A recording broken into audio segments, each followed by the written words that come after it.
Convido você a abrir a sua Bíblia comigo em João capítulo 14. João capítulo 14. Nós vamos ler apenas um versículo e depois nós vamos caminhar em alguns locais da Bíblia Sagrada. João 14. Você pode também acompanhar, que vai ser projetado aqui, fazer a leitura comigo e depois nós vamos receber a revelação daquilo que Deus vai falar conosco. Amém, pessoal? O tema da nossa mensagem hoje é: decida em quem acreditar. Você precisa decidir em quem você acredita. É muito fácil as pessoas afirmarem que acreditam em Deus, e é muito comum as pessoas fazerem essa afirmação, mas acreditar em Deus não é acreditar na sua existência. Também é, mas não é sobre isso que nós estamos falando, não nesse contexto. Acreditar em Deus é acreditar que aquilo que Ele diz na sua palavra é verdade. E também fica vazio dizer: eu sei que aquilo que Deus diz é verdade. E eu vou te dizer, quem realmente acredita que aquilo que Deus diz é verdade, ele aplica essa verdade em sua vida. Aquilo que eu aplico na minha vida é aquilo que de fato creio e de fato acredito ser verdade. Não é as informações bíblicas que eu tenho que são verdades para mim, porque informações eu posso ter muitas, mas verdade para mim é aquilo que eu aplico na minha vida. É verdade, por isso vivo. Amém? Quando Jesus diz lá em João 8, 31, 32, conhecereis a verdade e a verdade vos libertará. Quando nós citamos esse versículo assim, nós tiramos ele do contexto. Para entender ele do jeito que Jesus disse, nós temos que pelo menos ler o 31. O 31 diz assim, se vocês, olha como é lindo e como é profundo, muito mais do que apenas citar: conhecereis a verdade vos libertará. E aí as pessoas têm informação bíblica, informação é saber que algo está escrito, e aí ele fala que porque ele sabe que algo está escrito, ele realmente conhece aquilo. Não, aquilo que eu conheço é aquilo que eu vivo. Conhecimento é vivência, é prática, não é informação recebida. Então João 8,31 diz: se vocês permanecerem no meu ensino, verdadeiramente sereis meus discípulos. Coloca para mim aí, vamos mudar um pouquinho aqui, o Espírito Santo está trabalhando de um jeito diferente, vamos seguir aqui o Espírito Santo. João 8,31.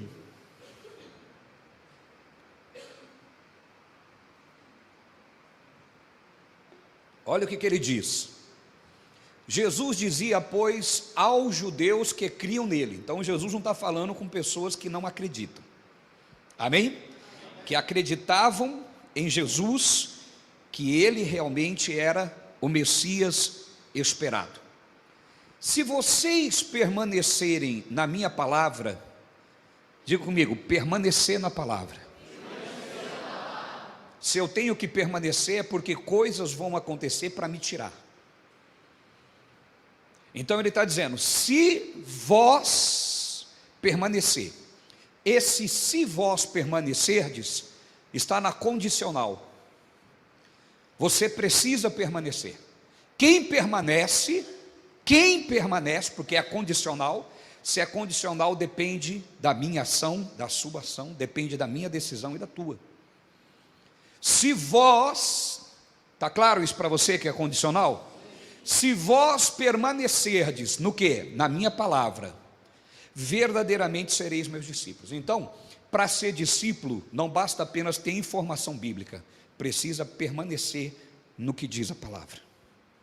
Se não permanece, irmão, a pessoa ela pode até um dia chegar a ser um verdadeiro discípulo, mas existe uma diferença Não é porque eu sigo Jesus que quer dizer que eu sou seu discípulo. E é muito claro, e eu vou te mostrar isso. Na multiplicação dos pães, havia 5.000 homens, fora mulheres e crianças. Vamos jogar aí uma estimativa de 12 a 15 mil pessoas estavam ali reunidas, se colocarmos que cada homem era casado e cada um tivesse um filho. Vamos colocar uma estimativa de 15 mil pessoas. 15 mil pessoas comeram do pão multiplicado. Não é verdade? Aquilo era a multidão que seguia Jesus. Mas quem eram os discípulos? Aqueles que serviram o pão e o peixe. Consegue entender a diferença? O discípulo, ele é aquele que caminha do lado de Jesus. É aquele que tem um espírito de servo, de servidão, que sempre está disposto a abençoar o coletivo, a multidão. Mas a multidão nem sempre serve, a multidão sempre é servida. Ela quer o pão multiplicado, ela quer beber do vinho que foi transformado, ela quer o milagre. Então nós temos que decidir quem nós queremos ser. Se nós queremos ser discípulos, então nós temos que permanecer na palavra. Agora, se você quer ser aquela multidão que só come o pão multiplicado, aí é só você caminhar, ir até onde Jesus está, e é só receber uma oração. Mas não é essa a proposta de Deus para nós. Deus quer que você tenha vida de profundidade. É muito melhor, porque os discípulos, eles caminharam lado a lado com Jesus. Os discípulos recebiam os segredos que estavam ocultos para a multidão. Os discípulos receberam poder para curar enfermos e expulsar demônios. A multidão só recebia o pão. Consegue compreender? Então eu acredito que todos vocês que aqui estão querem profundidade na vida com Deus. E aí Jesus está dizendo: se vocês permanecerem na minha palavra, verdadeiramente sereis meus discípulos. Olha agora, presta atenção nisso. Verdadeiramente sereis meus discípulos. Continua, 32. E conhecereis a verdade vos... Percebe que dizer conhecereis a verdade vos libertará está fora do contexto? Não é isso que está dizendo aqui. Aqui tem um e antes. Algumas versões está então. Esse e esse então, ele é o quê? Uma palavra de ligação entre uma coisa e outra. Amém, queridos? Amém. Então Jesus está dizendo que você só vai conhecer a verdade depois que você for verdadeiro discípulo. E para ser verdadeiro discípulo você tem que permanecer. Permanecer na palavra. Permanecer na palavra é uma decisão minha e sua.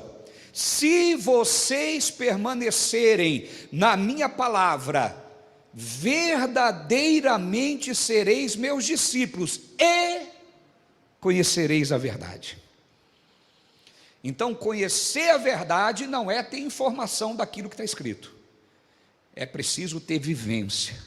É preciso permanecer. É preciso ficar firme. Amém, pessoal? Então, dito tudo isso, eu preciso te dizer uma coisa. Se você quer caminhar com Deus, e eu acredito que todos que aqui estão amam a Jesus, querem Deus. Vocês estão aqui porque realmente querem caminhar com Deus. Mas o que eu tenho para te dizer é que você não pode ficar na superfície ou numa vida de fantasia religiosa. Por que fantasia religiosa? Porque a religião tem como alguém que segue Jesus somente alguém que frequenta igreja. Estar aqui é o ponto de partida, porque aqui você vai aprender sobre Jesus. É o start, é necessário, porém é preciso dar continuidade, ou seja, estender o que você aprende aqui para o seu dia a dia. Você precisa viver isso. Se a tua vida com Deus se resume só em vir aqui e não viver os ensinos, você está se iludindo. Não vai funcionar, irmão. Amém, queridos? Então, uma vez que eu entendo a palavra, eu tenho que decidir em quem creio. Eu disse tudo isso para dizer que se eu creio em Jesus, eu permaneço na palavra. Jesus disse aos judeus que criam nele: se você crê em mim, você tem que permanecer na palavra. Não é crer no sentido de sentimento. As pessoas dizem: eu creio em Deus, eu sei que Ele existe. Não, não, isso aí é religiosidade. O crer no sentido bíblico, Jesus disse aos judeus que criam nele: se vocês permanecerem na minha palavra. Então crer é permanecer. Quem acredita na palavra permanece no que ela diz. Para você seguir Jesus, você tem que viver a palavra. Está claro, pessoal? Agora sim, vamos para João capítulo 14, versículo 6. João 14, 6.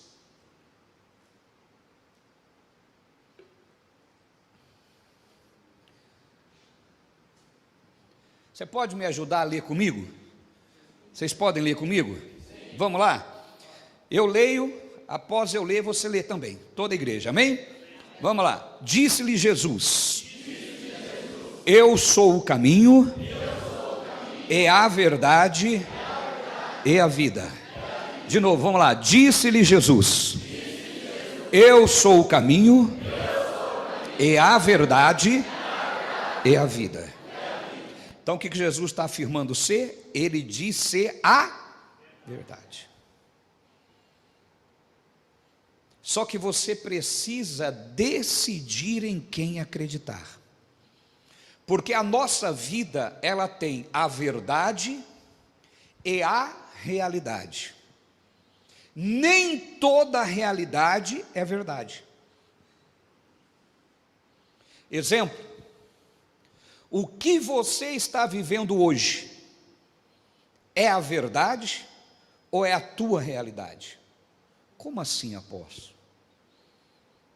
Eu vou te explicar melhor. Isaías 53.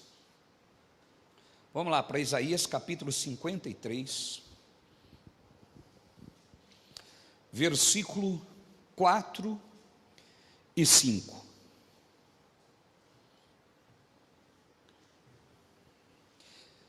Tudo isso que eu estou pregando dentro de um contexto, amém? Eu estou falando com o povo de Deus. Então isso não é para todos, é para aqueles que receberam o Senhor. Então está dentro desse contexto. Não tem como aplicar essa palavra para quem não segue Jesus. Está claro? Vamos lá. Verdadeiramente Ele tomou sobre si as nossas enfermidades, as nossas dores levou sobre si, e nós o reputamos por aflito, ferido de Deus e oprimido. Mas Ele foi ferido pelas nossas transgressões e moído pelas nossas iniquidades. O castigo que nos traz a paz estava sobre Ele, e pelas suas pisaduras fomos sarados. Aqui tem uma verdade, porque Jesus é a verdade, não é? Ele diz: eu sou o caminho, a verdade. Ele diz: se vocês permanecerem na minha palavra. Amém? Ah, apóstolo, mas isso aqui não é palavra de Jesus, porque foi o profeta Isaías que falou, e é Velho Testamento. Isaías está profetizando sobre quem aqui? Sobre Jesus. 700 anos antes de Jesus nascer, Isaías falou sobre a obra que Jesus iria fazer. Olha que coisa linda. E o que ele está me dizendo? A verdade, porque se Jesus é a verdade, isso aqui para mim é a verdade. Então vamos de novo. 4. Verdadeiramente Ele tomou sobre si, diga comigo, as nossas enfermidades. Diga comigo, Jesus tomou sobre Ele as nossas enfermidades. Coloca no singular agora. Diga comigo, Jesus tomou sobre Ele as minhas enfermidades. Amém? Essa é a verdade. Mas você pode ter uma realidade. Qual é a tua realidade? Você pode estar enfermo. Você pode ter uma doença. Você pode ter uma diabetes. Você pode ter uma pressão alta. Você pode ter qualquer outra doença. Essa é a tua realidade, mas não é a tua verdade. Agora, diante da verdade e da realidade, você tem que decidir em quem crer. Você vai crer no diagnóstico médico, que é uma realidade, não é engano. O médico não está passando uma pegadinha em você, ele não está mentindo para você, ele está falando da realidade que você está vivendo. Mas você tem uma verdade, porque Jesus não é a verdade? Ele está dizendo que ele fez o quê? Que ele levou sobre ele as minhas... se ele levou sobre ele as minhas enfermidades, essa que está aqui é de quem? Porque a minha ele levou, esta está aqui é de quem? É minha. Mas quantos servos de Deus estão tomando posse da doença? Jesus já levou, não levou? Sim. Mas na hora de você falar, você fala: a minha dor de coluna, a minha diabetes, a minha pressão alta, a minha, sei lá, qual outra doença tem aí, que o povo toma posse direto? A minha depressão, a minha ansiedade. Ansiedade não é doença, é pecado. Jesus disse: lança sobre mim todas as vossas ansiedades. Se você não está lançando, você está em pecado. Eu sou ansioso, apóstolo. É pecado, irmão. Ansiedade é falta de confiança em Deus. Ei, meu Deus, apóstolo. Sou eu que estou inventando isso? O que é pecado? É fazer o contrário do que Jesus mandou. A religião diz que pecado é só adultério, matar, roubar, é só aqueles pecados morais. Mas não é só isso. Pecado é fazer o contrário do que a Bíblia diz. Pecado é errar o alvo. Se Jesus manda você lançar sobre ele as suas ansiedades e você não lança, o que você está fazendo? Desobedecendo. O que é desobediência? Rebeldia. Rebeldia é o quê? Pecado. Diga: eu vou lançar sobre o Senhor todas as minhas ansiedades. Diga para o seu irmão, diga assim: se você não fez isso ainda, faça hoje. Amém? Irmão, você não entrou aqui para ser acusado. Isso não é uma mensagem de acusação, é uma mensagem de libertação. Eu não estou te acusando. Se isso está tocando em você, receba como uma orientação de Deus para ajudar você. Se a gente for traumatizado, o traumatizado ele confunde orientação com repreensão. Se Deus está orientando, ele fala: está falando comigo, está batendo em mim, não sei o que tem, fui na igreja, o pastor só ficou falando do meu problema. Isso é orientação. Ame Jesus. Fala: meu Deus, o Senhor me ama. Porque se o Senhor não tocar na ferida, eu não vou sarar. Jesus é o médico dos médicos. Assim como que você vai no médico, o médico mete o bisturi lá sem dó, porque se ele tiver dó ele não faz. É ou não é verdade? Tem muita gente que não consegue ser médico, porque ele vai ter dó, na verdade. Vou cortar. Precisa, irmão. É ou não é verdade? Às vezes tem que meter a faca, não é mesmo? No bom sentido estou falando. O camarada tem que amar, mas nem me conhece, mas ele ama a profissão dele, irmão. Ele pode não te amar, mas ele ama a profissão dele. Mas muitos amam o ser humano. Amém, pessoal? Por isso estão nessas profissões. Agora, Jesus é o médico dos médicos. Ele vai tocar o dedo na ferida para arrancar a ferida. Receba como orientação para você. Diga um glória a Deus. Diga assim: Deus não está me repreendendo. Diga assim: como um pai, Ele está me orientando. Amém, pessoal? Então você tem uma realidade às vezes e tem uma verdade. A verdade que Jesus está dizendo é que você está curado. Não importa o que o diagnóstico disse. Vou repetir: o médico não está errado, o médico não foi um amador, não.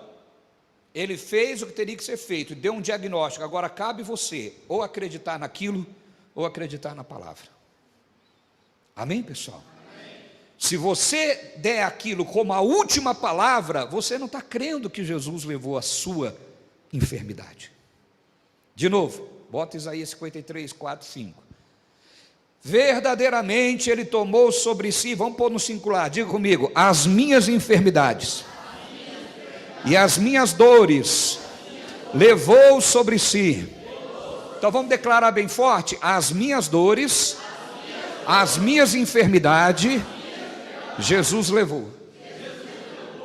Olha, tem gente que diz assim, mas isso aqui, apóstolo, está falando do pecado. Não, irmão, não dá tempo de eu ficar provando para quem é teimoso. Jesus vai curar os doentes e vai dizer, para cumprir o que o profeta Isaías diz, pelas suas feridas foste sarado. Então ninguém está aqui brincando de pastor, irmão. Acredite, agora é repreensão para quem é teimoso. Que tem gente que ele vem num culto, ouve 20 minutos de mensagem, ele quer compreender a Bíblia Sagrada inteira. Não, tem que permanecer. Ficou com dúvida? Vai esclarecer a dúvida. Ao invés de dar a sentença, eu não creio. Deve estar falando aqui que as minhas enfermidades é o meu pecado. Não, irmão, não tá, Deus não está contando a história da carochinha. Ele disse a verdade. Ele levou sobre ele as minhas enfermidades e as minhas dores. Aí está dizendo aqui, olha, e nós o reputamos por aflito, ferido de Deus e oprimido. Eu vou explicar bem rapidinho o que significa isso. Quando Jesus estava lá na cruz, sabe o que acontecia? Reputar por aflito, ferido e oprimido por Deus. Sabe o que significa isso? Jesus lá na cruz, o povo passava e falava assim, alguma coisa fez para estar morrendo ali. Ninguém morre de graça, ninguém apanha de graça. Entendeu, pessoal? É assim, não é verdade? Eu já disse aqui para vocês, já confessei, eu tinha esse pensamento, até o Vanderlei aqui levar uma facada. Nosso obreiro aqui levou 11 facadas, né, obreiro? Só uma que entrou, couro duro. 11 facadas, couro duro. Não, Jesus que livrou mesmo. Amém, pessoal? E aí vai dizer, eu tinha esse pensamento. Quantos anos faz isso, Vando? Foi ontem mesmo. Você está com quantos anos agora? 38? Quem é bom de conta aí? 16 anos. É isso? 15 anos. 15 anos. Há 15 anos atrás, Vanderlei saiu da nossa igreja, a gente tinha uma igreja lá no Amanda, foi jantar na casa de um outro obreiro. Quando ele sai da casa do obreiro, é confundido com outra pessoa, que os caras estavam lá para matar. Deram 11 facadas, uma pegou no pulmão, furou o pulmão, mas Deus fez o milagre, restaurou, não deixou que acontecesse o pior. Mas naquele tempo eu também pensava, alguma coisa fez por merecer. Naquele dia eu falei assim, o Vanderlei não fez nada, duvido. E de fato não tinha feito.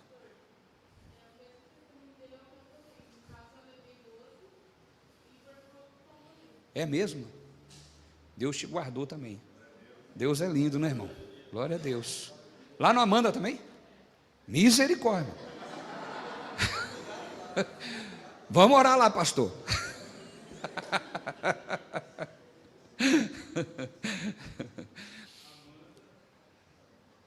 Não, antigamente a coisa que hoje não é fácil. Sabe que o homem é amante de si mesmo, presunçoso. A gente fala de tantas coisas, mas a gente sabe que o mundo vai de mal a pior. Essa é a verdade.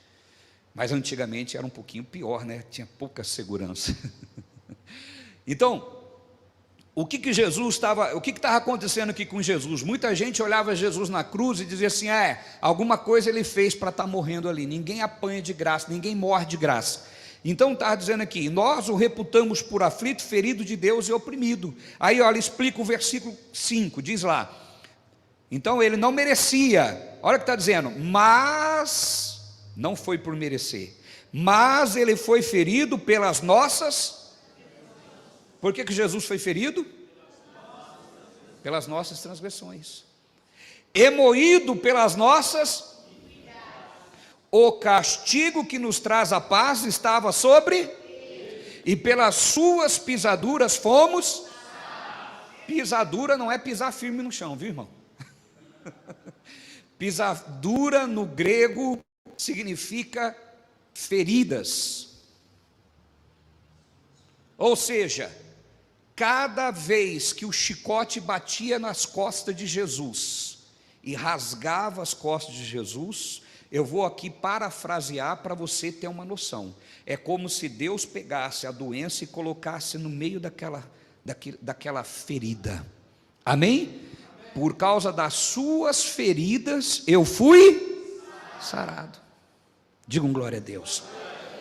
Em cada ponta do chicote dos guardas que batiam em Jesus, havia uma espécie de dente que, quando batia, cravava na carne de Jesus, e o soldado puxava. Eram feitos rasgos. E é isso que está falando aqui. Por essas feridas, por causa delas, nós fomos. Então você tem uma realidade às vezes, mas a verdade é que você foi sarado. O que você tem que fazer? Não aceitar a sua realidade. Jesus não morreu em vão. Hoje o meu corpo está assim, mas eu não aceito isso. Eu aceito a obra de Jesus na cruz. Eu recebo o que Jesus fez.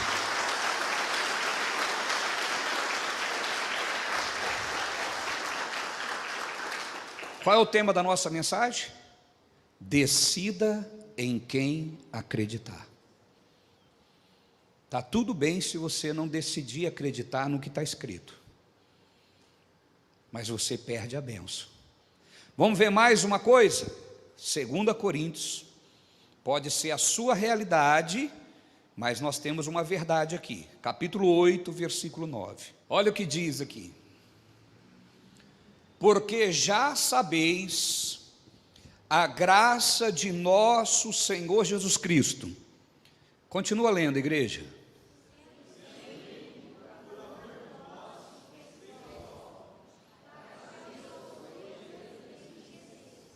Vocês acreditam nisso? Sim. Crer em Jesus é permanecer na? O que está dizendo ali? Porque já sabeis a graça de nosso Senhor Jesus Cristo. Graça, favor imerecido. Já sabeis a graça de nosso Senhor Jesus Cristo, que sendo... Mas como que faz? Nós aprendemos que Jesus era pobre. Nós aprendemos que Jesus era pobre. E agora, o que nós aprendemos está certo ou o que está escrito ali está certo? Amém, pessoal? Amém. Jesus, irmão, ele estava junto do Pai. Amém? Ele estava junto do Pai. Ele se esvaziou da sua glória, de seu poder, e veio como um de nós. Amém, queridos? Já expliquei isso aqui, mas vale a pena ressaltar bem rapidinho, para que você receba a revelação no teu espírito e a tua mente seja alinhada pelo que diz a palavra. Muita gente alega que Jesus era pobrezinho, que nasceu em Belém, foi deitado numa manjedoura. O seu berço, o primeiro berço de Jesus foi a manjedoura. É verdade.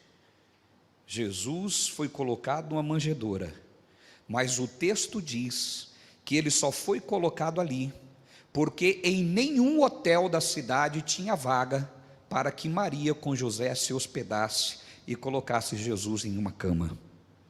Ou seja, José tinha dinheiro para alugar um quarto de hotel. Ele estava naquela cidade em uma festa, na ocasião em que nasceu Jesus.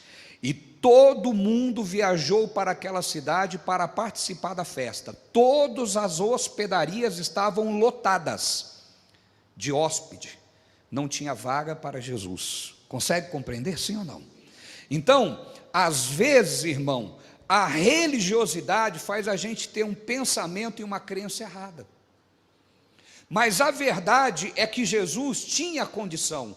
O que é rico, é milionário? Não, é ter necessidade suprida. Jesus tinha condição. José tinha condição. Amém, pessoal? Amém, queridos? Agora, Jesus sendo rico, Jesus ele viveu uma vida, irmão, que nós sabemos que nada daquilo prendia ele. Ele não era preso a nada, nem a casa, nem a bens, nada. Tudo que ele fazia era em favor do reino, da salvação. mas ele tinha posses, e não a posse os tinha. Consegue compreender, sim ou não? Jesus tinha casa de praia, Jesus pegou o seu barco, Jesus tinha barco. Imagina se Jesus não tinha condição, como que ele tinha barco?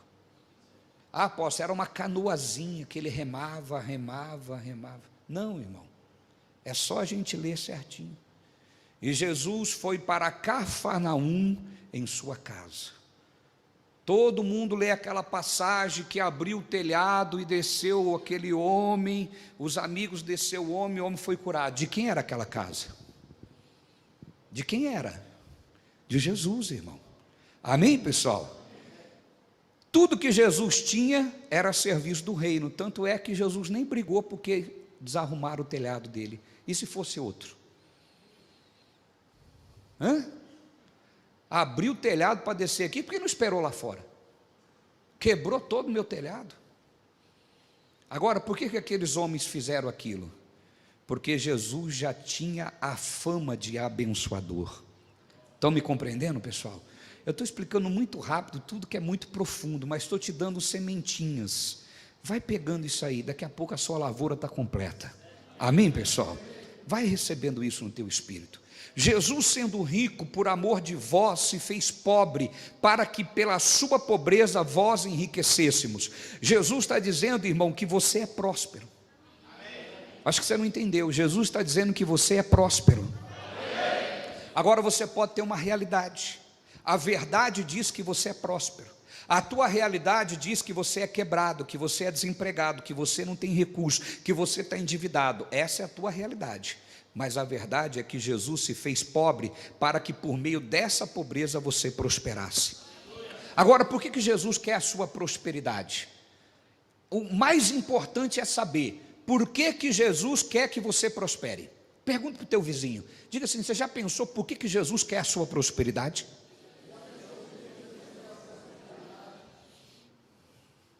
Eu não estou falando de vida abundante. Tem muita gente que usa aquele versículo, João 10:10. Eu vim para que vocês tenham vida e tenham vida em abundância. Ali não está falando de dinheiro.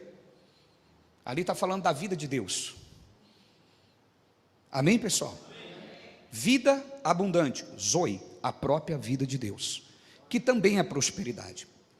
Mas aqui está falando unicamente sobre prosperidade. Por que Deus quer que você prospere? Por uma questão óbvia. Diga aí para o seu vizinho, diga assim: sobre sua responsabilidade está a missão de evangelizar. Alguém consegue ganhar alma sem ser próspero? Imagina que você é falido e quebrado. Você vai ter cabeça para ir ajudar alguém? Aliás, você pode até ter cabeça, você não vai ter condição. É ou não é verdade? Por que Jesus quer a nossa prosperidade? Diga assim comigo: porque está sobre minha responsabilidade ganhar almas. Diga: está sobre minha responsabilidade ganhar almas. E Ele quer que eu prospere, para que a minha prosperidade seja de abençoar vidas. Amém, pessoal?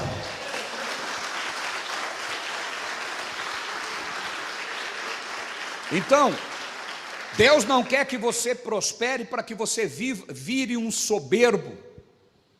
Deus não quer que você prospere para que você viva um arrogante, acreditando que você é o cara todo poderoso. Não, Deus quer que você prospere, porque a missão de ganhar almas está sobre nossa responsabilidade.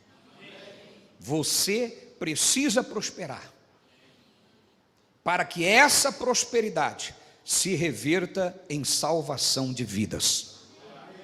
Se você não tem esse pensamento, esquece que Deus não está contigo nessa parada. Agora, se você tem isso no coração, Deus é o teu sócio. Ele está com você nessa. Amém, queridos? Agora você tem uma verdade e pode estar vivendo uma realidade.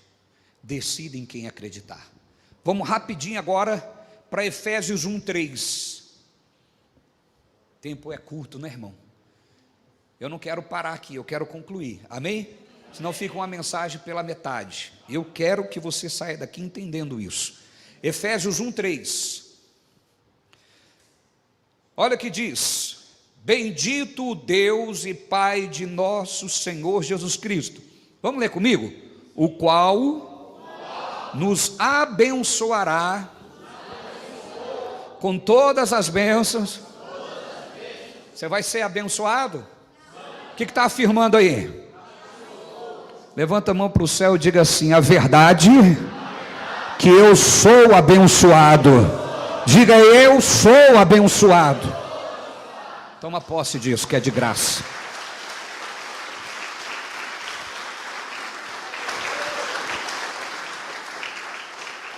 Preciso também explicar porque você vai encontrar religioso que vai dizer para você o seguinte: mas aqui está dizendo que Ele nos abençoou com todas as bênçãos espirituais.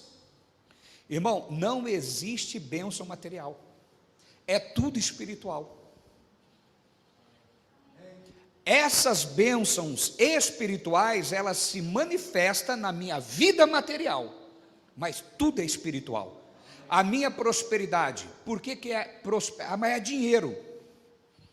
Dinheiro é a manifestação visível. A prosperidade é o espírito que produz isso. Consegue compreender? Tem gente que pensa que a nota do dinheiro, a moeda corrente, que é a prosperidade. Não, irmão, a prosperidade é o espírito. O dinheiro é a manifestação visível. Está claro? Ou falei coisa muito difícil? Então é tudo espiritual. Ah, mas a cura é material, que manifesta no corpo. Não, irmão. O que manifesta no corpo, de forma visível, é fruto de algo espiritual que acontece. Você sabe qual é o problema da religiosidade? É que o povo é superficial. Irmão, eu tenho visto hoje tanta galerinha falando no YouTube, esses pregadores de YouTube, e não tem nada contra pregar no YouTube, eu acho que são ferramenta boa, mas também tem tanta porcaria. Hoje eu vi uma menina dizer, irmão, se Deus realmente ama, se Ele realmente é bom, como que Ele expulsou Adão e Eva do paraíso só porque comeu da árvore? Olha como que Ele é bom, expulsou no primeiro pecado. Oh, que burra. Desculpa, não era para falar isso. Sabe por que ela pensa isso? Porque não se presta a mergulhar na Bíblia e procurar entender. Porque se não for pregadorzinho de TikTok, de YouTube, de qualquer outra rede social, superficial, vai mergulhar na palavra, ela vai entender. Olha como Deus ama a humanidade. Por amor expulsou Adão e Eva do paraíso. Por amor. Olha que amor lindo. Por que, apóstolo? Isso não é amor, é castigo. Não é castigo, é bênção. Se não expulsa o homem do paraíso, o homem estaria eternamente perdido. Comeu da árvore do conhecimento do bem e do mal, matou a sua verdadeira natureza, a essência, a imagem de Deus. O que tinha no Éden, além disso? A árvore da vida eterna. Imagina o homem caído, comendo da árvore da vida eterna, iria ficar eternamente caído. Nem Jesus salvaria o homem. O que Deus faz? Expulsa eles logo, não dá para explicar. Tira eles daí, porque eu os amo e isso não vai impedir, eu vou salvá-los. É o amor. Mas o que fazem as pessoas, irmão? Elas leem de forma superficial. O que está escrito. Meu querido, nós precisamos nos aprofundar. Vamos lá que eu vou encerrar com um versículo que você vai entender o que eu estou dizendo, mais profundamente. Diga assim comigo: eu sou abençoado. Você pode ter uma realidade que está dizendo, você não é abençoado. Olha o que está acontecendo na sua vida. Isso é uma mentira. Porque a verdade é Jesus. Jesus é a palavra. Amém, pessoal? Vamos mais uma coisa? Posso ir? Sim. O tempo estourou, mas vocês me dão 10 minutos para encerrar? Sim. Então vamos lá. Efésios 2, 8 e 9. Efésios 2, 8 e 9. Já separa aí em cima para ser mais rápido. 1 Coríntios 14, 10. 1 Coríntios 2, 12, a gente encerra. Olha só, diga comigo, porque pela graça sois salvo. Põe no singular, diga assim comigo, porque pela graça sou salvo. Diga, eu sou salvo. Você acredita nisso? Acho que você não entendeu não. Você é salvo. Por causa do quê? Por causa da graça. O que é graça? Quem é a graça? Jesus. Amém? Agora, graça é mais do que dizer favor imerecido. É algo tão grande que eu não vou falar hoje, porque não vai dar tempo. Mas eu posso dizer para você: você é salvo. Porque pela graça sois salvos. Diga, por meio da fé. Isso não vem de vós. Diga assim, não dependeu de mim. É dom de Deus. O que é dom? Presente. Você recebe esse presente? Recebe ou não? Se eu quero te dar um presente, o que você tem que fazer? E quantos estão dizendo assim, eu não sou digno, eu não sou digno. E Deus está dizendo, você sabe mais do que eu? Se eu estou dando, por que você acha que eu estou dando? Porque você não é mesmo, é eu que te torno digno. É eu que te justifico. Ou sou eu. Amém? Isso não vem de vós, é dom de Deus. Não vem das obras. Diga para o seu vizinho aí, tudo que você fizer não vai te salvar. Amém? Estou dizendo com isso que você pode fazer tudo que não presta? Não, eu não estou pregando o contrário, eu estou dizendo que está aqui. Até porque nós fomos salvos para andar em boas obras. É consequência. Amém? Para que ninguém se glorie. Diga, eu sou salvo. Você tem essa verdade. Mas às vezes estão dizendo para você, você é perdido, está fazendo o que na igreja? Agora você virou santinho indo para a igreja? Agora você está indo para a igreja? Olha quem fala que vai para a igreja. Olha o santarrão. Irmão, você é salvo. Você é salvo. Lembre, eu estou dentro de um contexto. Estou falando com o povo de Deus. Eu não estou num culto evangelístico. Se eu estivesse lá no mundo pregando para pecador, para perdido, eu não estaria falando isso. Eu já estaria dizendo para ele, você precisa receber Jesus. Porque quando você receber Jesus, isso vai acontecer na sua vida. É outro contexto. Eu estou pregando para salvos. Digam glória a Deus. 1 Coríntios capítulo 14, versículo 10. Decida em quem acreditar. Te mostrei aqui 4 áreas da sua vida que você tem uma verdade e pode ter outra realidade. Agora você precisa decidir. Por quê? Por que você precisa decidir? Olha o que Paulo diz. Há, por exemplo, tantas espécies ou tanta espécie de vozes no mundo, e nenhuma delas sem significação. Diga assim comigo, há muitas vozes aqui no mundo. Todas elas têm um significado. Olha para o teu vizinho e diga assim, decida ouvir só a voz de Jesus. Diga, resista às outras vozes. Diga, resista às outras vozes. Amém? As vozes que você é doente, que você é miserável, que você é perdido, resista a todas essas vozes. Você é o que Deus diz que você é. Amém? E para encerrar, 1 Coríntios 2,12. 1 Coríntios 2,12. Olha só. Mas nós, eu vou ler bem devagar isso aqui, porque é muito lindo e você precisa compreender isso. Mas nós não recebemos o Espírito do mundo, mas o Espírito que provém de Deus, para que pudéssemos conhecer o que nos é dado gratuitamente por Deus. Eu vou deixar um pouco mais claro para você. O mundo não consegue compreender isso.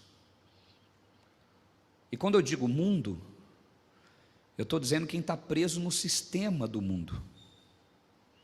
Eu não estou dizendo que quem não é evangélico. Amém, pessoal? Está claro isso para você? Eles não vão entender isso. Quando você, com uma doença, diz para pessoas que têm a mentalidade do mundo, eu estou curado, ela diz, ah, fanático, ah, o louco. Estão me entendendo? Deixa eu contar um testemunho para vocês. Eu lutei alguns anos, para convencer psicólogos, sei lá mais o que, psiquiatra, que o meu filho não tinha TDAH, AEZ, XZ, que agora eles inventam tudo, né? Por quê? Tem, não tem.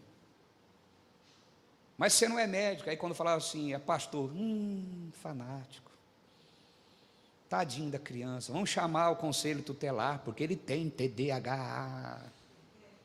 Eu falava, não, vocês não são habilitados para trabalhar com pessoas que têm na sua veia artística. Você não consegue, você trabalha com normalidade, porque todas as pessoas que têm a parte artística desenvolvida, na escola tem problema. Pode fazer um estudo para vocês ver se eu estou certo ou não. Faz uma consulta. Sabe por quê? Porque ele não consegue ficar preso em coisas monótonas.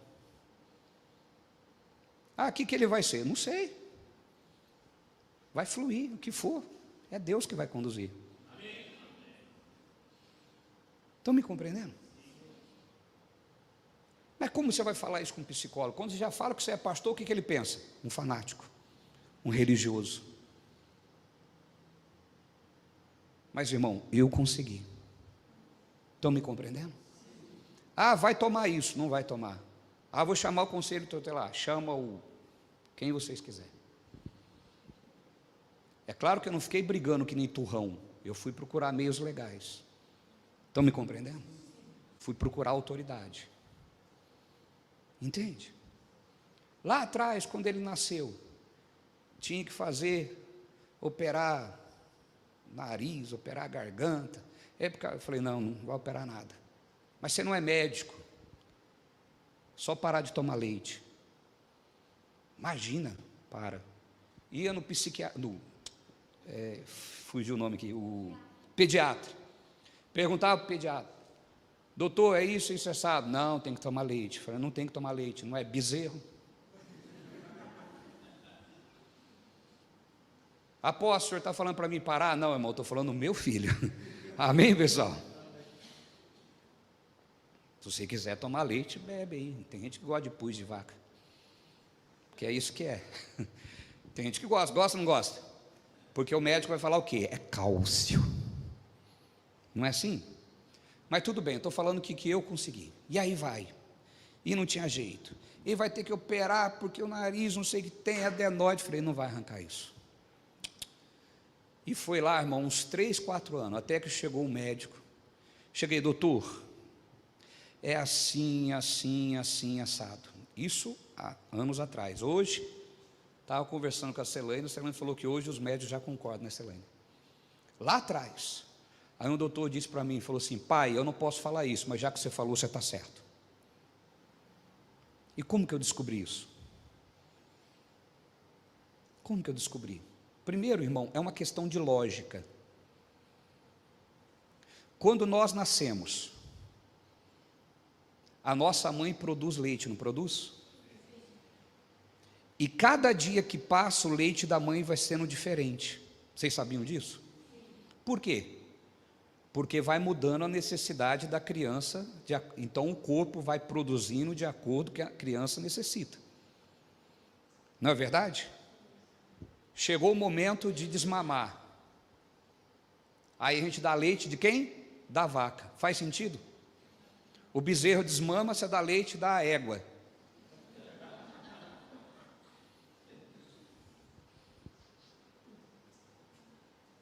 Eu estou falando do meu filho, amém, pessoal?